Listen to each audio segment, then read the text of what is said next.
merci pour ce temps de louange, d'adoration qui nous invite à réellement nous confier dans le Seigneur et dans sa grâce. Je vous invite à poursuivre notre temps de culte par la lecture de la parole de Dieu et nous lirons ce matin un premier texte dans le livre de l'Apocalypse.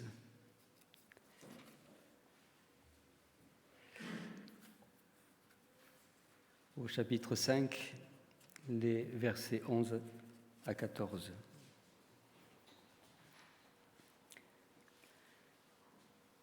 Je regardai et j'entendis la voix de beaucoup d'anges autour du trône et des êtres vivants et des vieillards, et leur nombre était des myriades de myriades et des milliers de milliers. Ils disaient d'une voix forte, « L'agneau qui a été immolé est digne de recevoir la puissance, la richesse, la sagesse, la force, l'honneur, la gloire et la louange. Et toutes les créatures qui sont dans le ciel, sur la terre, sous la terre, sur la mer et tout ce qui s'y trouve, je les entendis qui disaient à celui qui est assis sur le trône et à l'agneau, soit la louange, l'honneur, la gloire et la force au siècle des siècles. Et les 4 êtres vivants disaient Amen. Et les vieillards se prosternèrent et adorèrent celui qui vit au siècle des siècles. Et nous lirons un second texte dans l'évangile de Jean, au chapitre 21, les versets 1 à 14.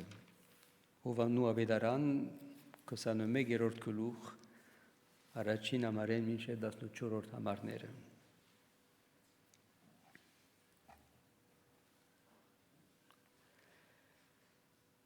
Après cela, Jésus se montra encore aux disciples sur les bords de la mer de Tibériade.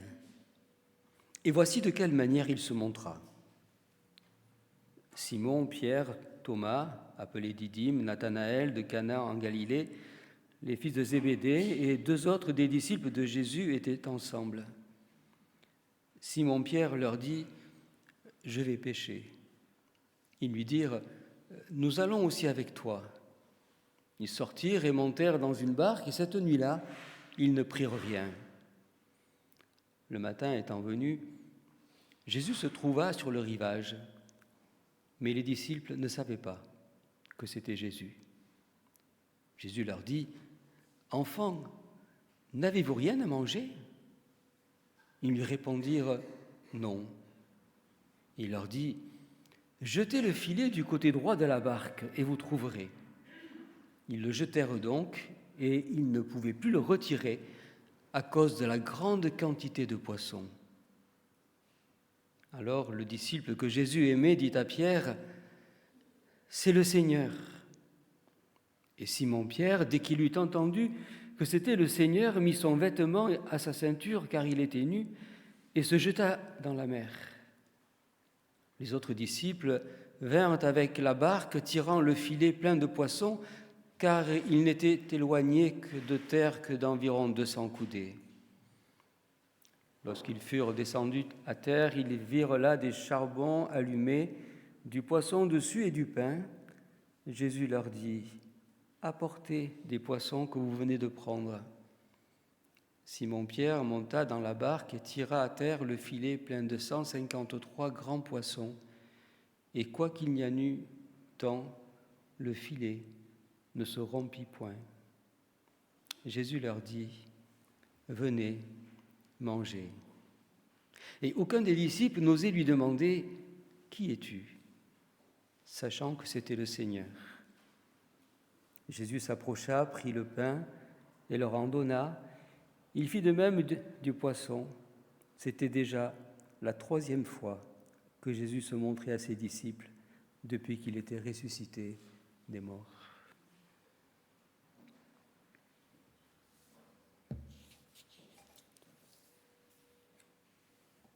Je m'en vais pêcher. Nous aussi. Le texte de l'Évangile ce matin nous rappelle que Jésus se manifesta maintes fois à ses disciples après sa résurrection. Le livre des Actes des Apôtres nous dit que pendant 40 jours, il s'est fait voir à ses disciples et il s'entretenait avec eux du règne de Dieu. Nous n'avons malheureusement pas de récit détaillé de ces 40 jours que Jésus a passés avec ses disciples, ni du contenu de leur conversation pendant ces 40 jours. Dans la première épître de Paul aux Corinthiens aussi, il nous est dit qu'il y a eu un moment où Jésus s'est montré à ses disciples, à plus de 500 personnes à la fois. Et là encore, probablement, on devait avoir au cours d'une rencontre commune, je ne sais pas si c'était un culte, ce que c'était, mais et là encore, on a très peu de détails sur ce récit, on ne sait pas très bien tout ce que Jésus a pu dire et raconter pendant ces 40 jours. Le peu de récits que nous avons se trouve là dans cet évangile, avec d'autres récits bien sûr, où nous voyons Jésus qui va à la rencontre de ses disciples. Et nous pouvons nous demander ce matin, qu'est-ce que le Seigneur veut nous dire à travers ce récit? Ce récit que nous connaissons pratiquement tous, j'en suis persuadé, que nous l'avons lu, relu, médité. Est-ce qu'il aurait quelque chose encore à nous dire? Il me semble qu'il y a là plusieurs messages qui nous sont adressés à travers ce texte. Il nous parle de persévérance, probablement. Il nous parle aussi de ce qui peut-être parfois, on pourrait appeler un égarement collectif qui peut arriver. Ou bien, on y voit aussi un petit peu, ici, je dirais, oui, l'humour du Seigneur. Et puis toute sa grâce et toute sa sollicitude. Je m'en vais à la pêche, nous aussi. Après la résurrection de Jésus, et malgré tous les reniements qu'il a malheureusement eus, l'apôtre Pierre continue à être le leader du groupe. C'est lui qui, une fois encore, entraîne tout le monde à la suite, et ce coup-ci, il entraîne tout le monde à, finalement, désobéir à l'ordre du Seigneur.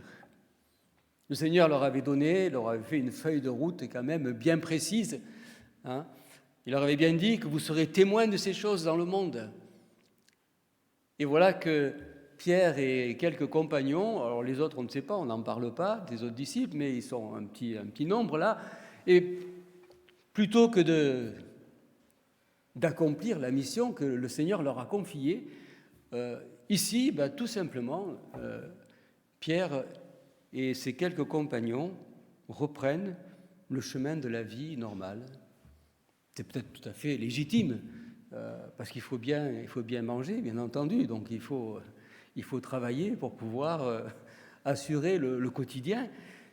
Et c'est tout naturellement que les disciples vont reprendre leur travail et ils vont totalement oublier ce que le Seigneur leur avait dit.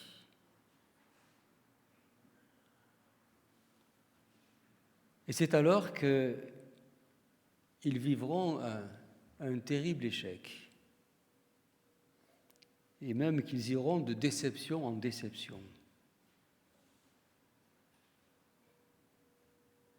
Déception en déception, c'est, je dirais, toujours dans ce domaine-là que nous pouvons nous aussi nous retrouver lorsque nous nous éloignons de ce que Dieu attend de nous, lorsque nous nous éloignons de la mission que Dieu nous a confiée, lorsque nous ne tenons pas compte, finalement, de tout ce que nous savons de Dieu, de tout ce que nous savons sur la parole de Dieu, lorsque nous ne tenons pas compte de ses commandements et que nous vivons notre vie comme nous en avons envie, c'est peut-être là aussi que nous pouvons nous retrouver comme ces disciples de déception en déception. Un gros échec. Il est si facile de renoncer à persévérer dans la vie chrétienne, de se laisser aller, de revenir finalement à une vie normale, comme tout un chacun, il est si facile de mettre de côté nos responsabilités, notre mission de témoin du Christ dans le monde. C'est plus facile, n'est-ce pas? De se contenter d'une vie chrétienne sans trop de risques, de consécration, sans trop d'engagement. On pourrait se dire aujourd'hui, se contenter du minimum spirituel, comme certains se contentent du minimum syndical, comme on dit. Et le risque, lorsque l'on réagit comme ça, le risque, c'est de faire des émules. Et effectivement, d'entraîner aussi d'autres avec nous et finalement de se dire, ben oui, on y va tous. Je vais à la pêche, nous aussi. Attention à certains comportements qui sont contagieux parfois dans la vie, dans notre vie collective, dans notre vie d'église, n'est-ce pas? Il me semble que c'est un des messages que le Seigneur veut nous adresser ici, nous inviter à la vigilance par rapport à la mission qu'il nous a confiée. Nous qui avons cru en lui.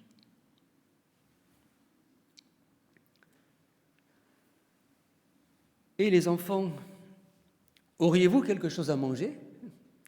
Quelle question! Il me semble que le Seigneur ici ne manque pas d'humour. Il sait bien que ses disciples rentrent bredouilles après une nuit de travail. Il n'hésite pas à les appeler les enfants, car effectivement, ils sont des enfants spirituels qui se comportent comme des enfants spirituels. Mais eux ils lui répondent sans trop de complexe, non. Nous n'avons rien pris, nous avons travaillé toute la nuit, nous n'avons rien pris. Et c'est sans compter alors la grâce et la générosité du Seigneur, sa providence, sa puissance, son amour qui surpasse tout. Et ce qui est, je dirais, le plus étonnant dans ce récit, c'est qu'à aucun moment le Seigneur leur reproche quoi que ce soit. Il me semble que si nous étions à la place du Seigneur, nous ne serions pas gênés de dire « Hé, les gamins, qu'est-ce que vous faites? Vous n'avez pas honte? Après tout ce que je vous ai dit, vous êtes sérieux ?» À aucun moment dans tout le récit, il n'y a aucun reproche de la part du Seigneur, mais de l'humour.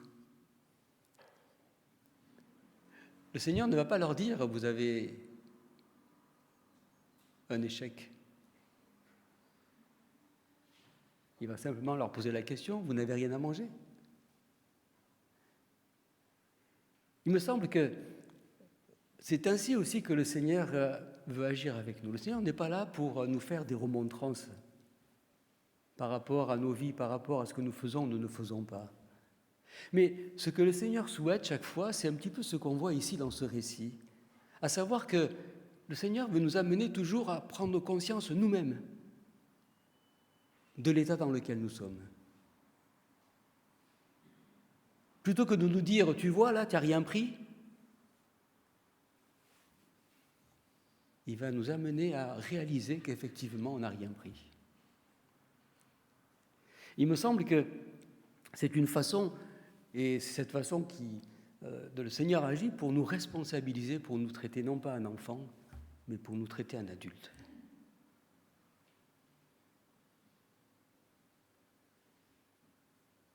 Et puis une autre chose que nous voyons dans ce récit, ce n'est pas tout.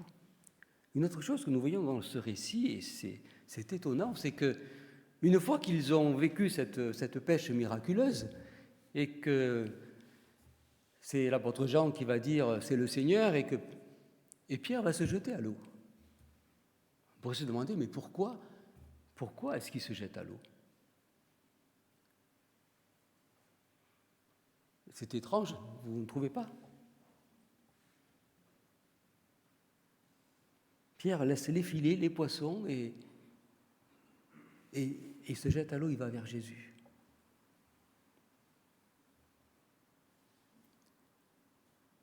il me semble qu'il y a là quelque chose pour nous aussi. Pour Pierre, ce qui était le plus important, ce n'était pas le miracle qu'il venait de vivre, ce n'était pas la quantité de poissons qu'il avait attrapés dans ses filets. Ce qui était le plus important, c'était le Seigneur lui-même. C'était le désir de voir le Seigneur, de se jeter à l'eau et d'aller vers lui. Et je trouve que c'est une très belle image. Une très belle image qui nous encourage à non pas toujours regarder à ce que le Seigneur nous donne ou aux bénédictions ou à ce que le Seigneur fait ou fera pour nous, mais à réellement avoir ce désir d'être en communion avec lui. C'est une des prières de Grégoire de Narey qui dit que je préfère le donateur que le don. Que de fois il nous arrive à nous plutôt de préférer les dons, les bénédictions, et celui qui donne, le donateur, merci. Ce n'est pas le cas de Pierre. Pierre va et se jette à l'eau. Il veut voir Jésus, il veut être avec Jésus. Et cela peut nous rappeler un cantique, peut-être que certains parmi nous connaissent, qui nous dit « Vers Jésus, lève les yeux. Regarde, contemple son visage merveilleux. Et les choses de la terre pâliront peu à peu si tu lèves vers Jésus les yeux. » Qu'est-ce qui est le plus important pour nous? Les dons du donateur ou le donateur lui-même? Qu'est-ce qui est important pour nous, les bienfaits de Dieu ou la personne de Dieu? Qu'est-ce qui est le plus important, nos réussites ou celui qui nous permet la réussite? Qu'est-ce qui est le plus important, la libération de nos épreuves, une guérison ou celui qui nous libère et qui nous guérit? Apprenons, je pense, nous aussi à porter notre attention davantage sur celui qui a tout donné pour nous et recherchons plus sa présence que ses bienfaits. Car pour ses bienfaits, il les donne de toute façon. Venez, venez manger. Le récit se poursuit avec ce repas que Jésus a préparé. Il invite ses disciples au repas. Alors qu'il leur demandait s'ils n'avaient rien à manger, voilà qu'il leur offre aussi à manger. Et pourquoi? Pourquoi fait-il cela? C'est tout simplement pour que nous nous rendions compte que lorsque nous nous éloignons de lui, nous n'avons plus rien du tout. Lorsque nous nous éloignons de lui, nous vivons de déception en déception, d'échec en échec. Nous nous engageons parfois dans des impasses et parfois nous amenons d'autres aussi dans nos impasses. Et le Seigneur, lui, veut que nous le réalisions et que nous venons à lui, que nous puissions aussi goûter de lui. N'avez-vous rien à manger? Venez manger.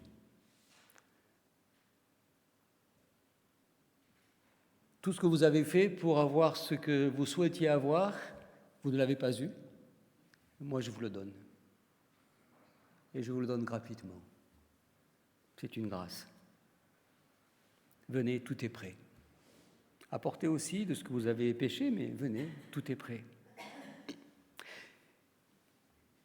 Et là, aucun des disciples n'osait lui demander « Qui es-tu » Et le texte précise qu'il savait bien ce coup-ci que Jésus était là. Peut-être sont-ils gênés d'avoir désobéi, comme on pourrait, nous, parfois aussi être gênés, d'avoir failli à notre mission, d'avoir manqué de foi, de courage, de persévérance. Mais là encore, on le voit, le Seigneur ne leur en veut pas.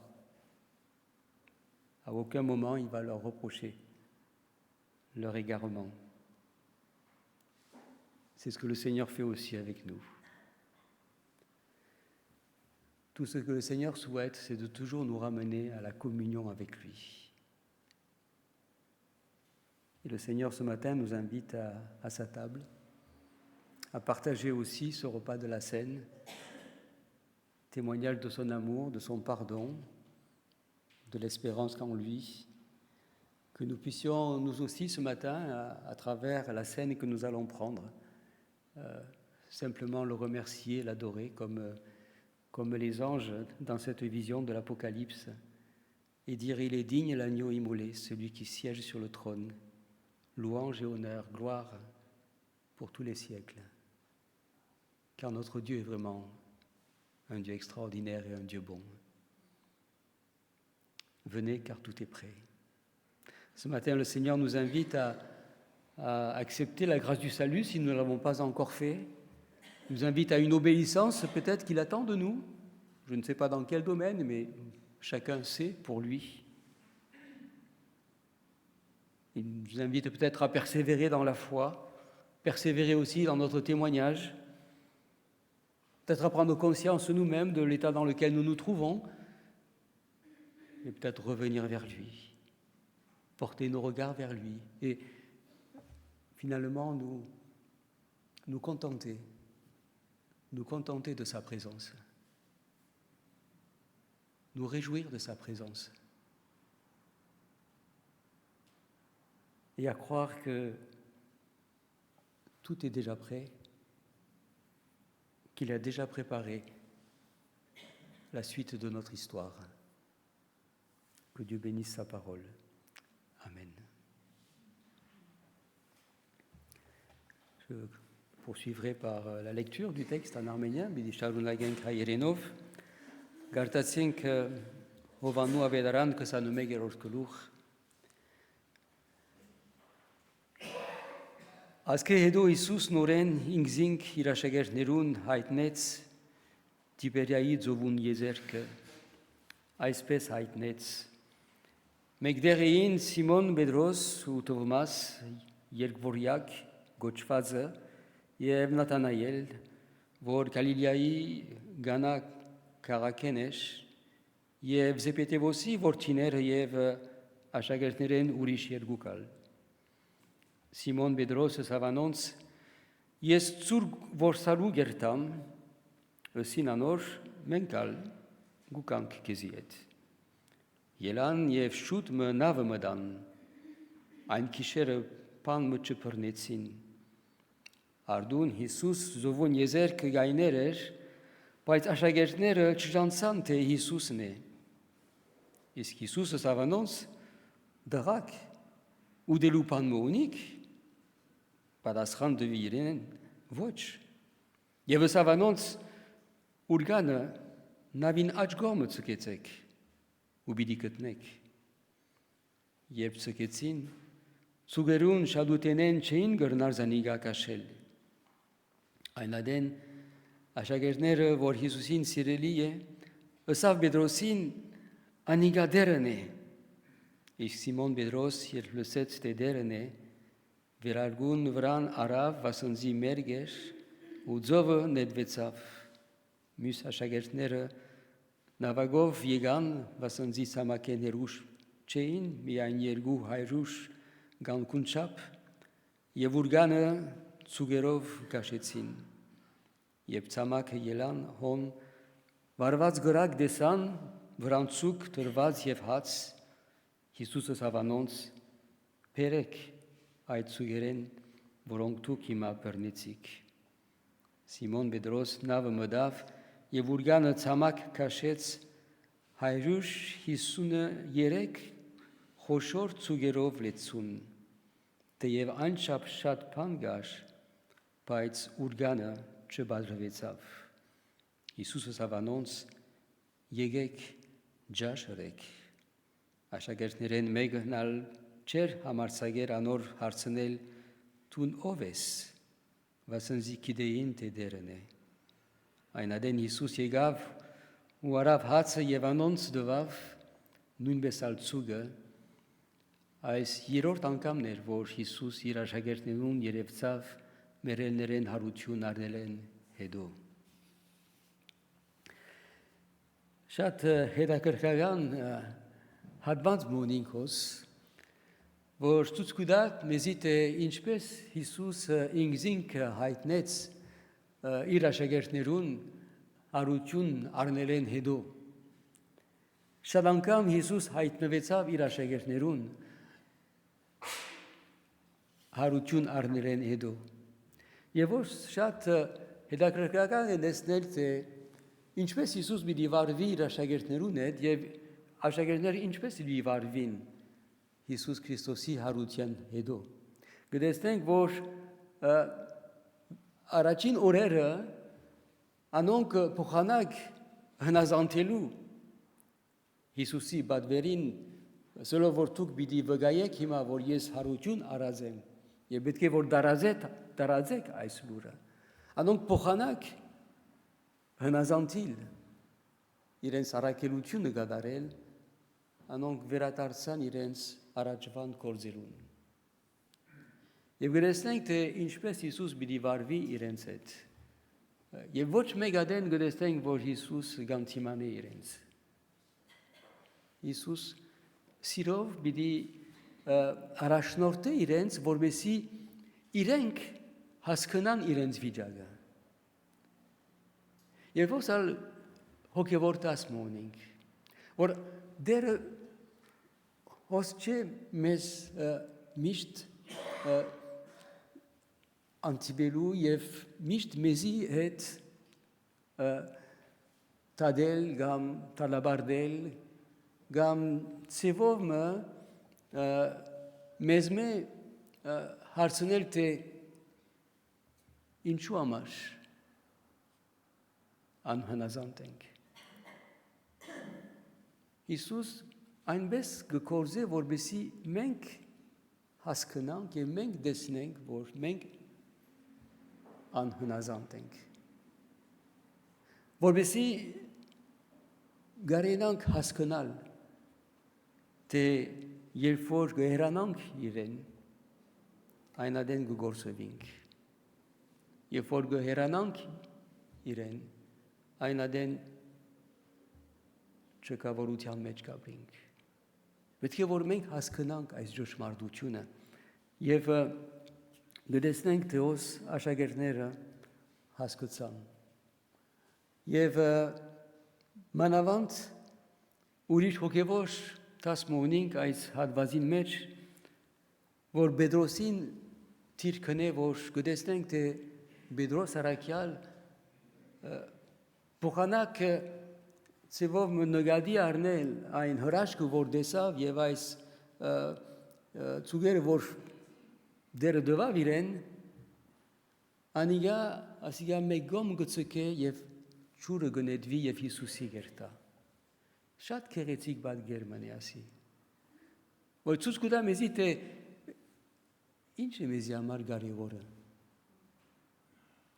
Կարևորը Աստծո օրհնություններն են, կարևորը Հիսուսի դվածներն են, կամ չդվածներն են, կամ Հիսուսն է։ Աստվածա, որ մենք սորվենք միայն Հիսուսին այլ։ Սորվենք, որ ինչ որ ալոլա բարակաները, կարևորը ըլլա մեզի համար Հիսուսը ունենալ եւ Հիսուսի հետ հարաբերության մեջ ըլլալ։ Այդ պետք է ըլլա կարևորը մեզի համար։ Եվ այնադեն գտեսնենք, որ երբ որ իրապես Հիսուսն է կարևորը մեզի համար, գտեսնենք, որ բոլոր մյուս երկրորդական բաները դերը գուտա մեզի եւ արադապես գուտա մեզի, ինչպես գտեսնենք այս հատվածին մեջ։ Դերը մեզի ալ գրավիրե այսօր, որ իրեն երտանք եւ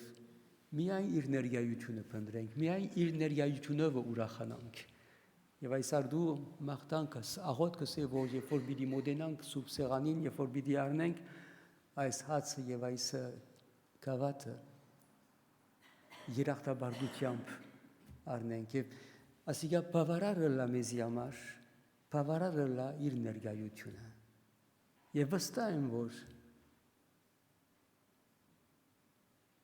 ինչ որ կմտածենք, ինչ որ կգալենք, ինչ որ կսպասենք, ինչ որ կմտահոգե մեզ, ասոնք բոլորը պիտի շտկվին։ Եթե մենք միայն Հիսուսի վրա գետրոնանանք եւ ուրախանանք իր ներկայությունով, դեր օրհնե իր խոսքը։ Ամեն։